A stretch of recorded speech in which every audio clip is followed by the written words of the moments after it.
Hello student, मैं सिर्फ सीमा श्रीवास्तव। मैं daily UGC net paper 2 sociology के कॉन्सेप्ट लेकर आती हूँ। उसी श्रृंखला में मैं आज मैक्स वेबर का सोशल एक्शन लेकर आई हूँ। मैं सोशल एक्शन को कॉज इफेक्ट एनालिसिस के माध्यम से आपको बताऊंगी।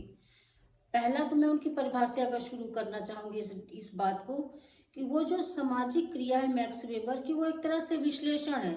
समाज का अध्ययन कैसे करने का है, किस तरीके से करना है, कॉज इफेक्ट के आधार पर जब हम विश्लेषण करेंगे मनुष्य की क्रियाओं का व्यक्तिपरक आधार पे, तो वही अध्ययन से हम समाज को समझते हैं। मैक्स वेबर के अनुसार उन्होंने कहा सामाजिक क्रियाओं के आधार पर विश्लेषण करके समाज को हम समझ सकते हैं और उसको वैज्ञानिक आधार भी प्रदान कर सकते हैं सामाजिक, क्योंकि अगर हम उसके छिपे कारणों को एनालिसिस करेंगे तो हमको पता लगेगा ना किस वजह से व्यक्ति ने इस क्रिया को किया और उसका इस क्रिया का समाज पे क्या प्रभाव पड़ा।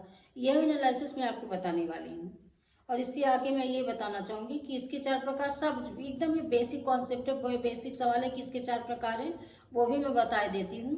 पहला तो तार्किक क्रिया है। तर्क के आधार पे जो कि हम जैसे इंजीनियर है, डॉक्टर है, जो क्रिया करता है वो एकदम लॉजिक होता है, उसी के आधार पे वो मीन्स इकट्ठे करता है, उसी के आधार पे वो उसी मीन्स से जो लॉजिक साधन है उसी के आधार पे वो अपने लक्ष्य प्राप्त करती है। ये तो हो गया आपका रेशनल एक्शन। और जब दूसरा आएगा वो होता है आपका मूल्य परक एक्शन। मूल्य के आधार पे, समाज के वैल्यूज के आधार पे जो हम क्रिया करते हैं, जैसे समाज में व्यवस्था एक लेके व्यवस्था की तरह से हम इसको समझेंगे।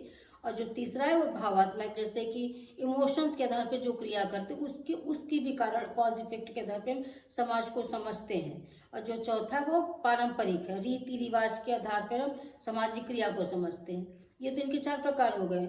लेकिन मैं थोड़ा सा, अगर मैं इसी को जो मैं जिसलिए मैं कॉन्सेप्ट डेली लेकर आती हूँ वो बताना चाहूँगी कि जो सोशल एक्शन है उनका वो एक तरह से व्यक्तिपरक तो है, लेकिन उन्होंने एक काम विश्लेषण का जो आधार पर चुना वो तर्क और व्यक्तिनिष्ठ दोनों एक सूत्र में बंध जाए, इस आधार पर इन्होंने सामाजिक क्रियाओं का अध्ययन बताया ताकि इसको हम वैज्ञानिक स्वरूप से समझें। अदरवाइज व्यवहार को अब सब वैज्ञानिक रूप देना थोड़ा सा तो टेढ़ा है ही, लेकिन उन्होंने विश्लेषण का जो आधार बनाया था वो कॉज इफेक्ट के आधार पे समझे, हम विश्लेषण किया और पाया कि इस आधार पे हम समाज को विज्ञान बना सकते हैं।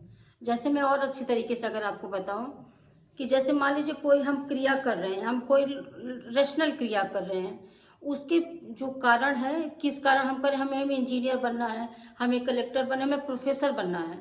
मान लीजिए प्रोफेसर हमको बनना, तो उसके लिए जो हम साधन यूज करेंगे वो एकदम लॉजिक होगी।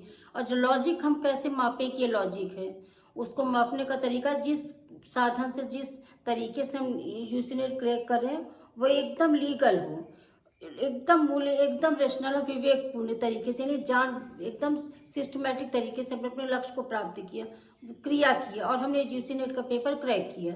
ये हमारा तार्किक क्रिया में आ गया। और जो 3 क्रिया है जैसे मूल्य परक है, भावात्मक है, पारंपरिक है, ये सब क्रिया तो भाई समाज की व्यवस्था के लिए, 3 क्रिया तो सामाजिक व्यवस्था के लिए बहुत इंपॉर्टेंट है।